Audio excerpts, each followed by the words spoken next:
babala dun sa mga kababayan nating hindi pa permanent resident or hindi pa citizen dito sa Canada.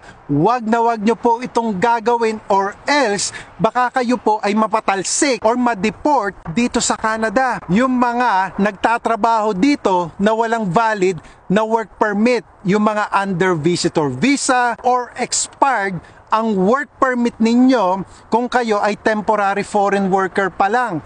Kasi po, pag nalaman ng Canadian Border Services na nagtatrabaho po kayo na wala po kayong valid na work permit, may alam po akong ganyan ang sitwasyon na napatalsik or na-deport dito sa Canada. Ito po kasi ang sabi. Ayon po sa website ng IRCC, you can apply to restore your work permit in the first 90 days after it expires.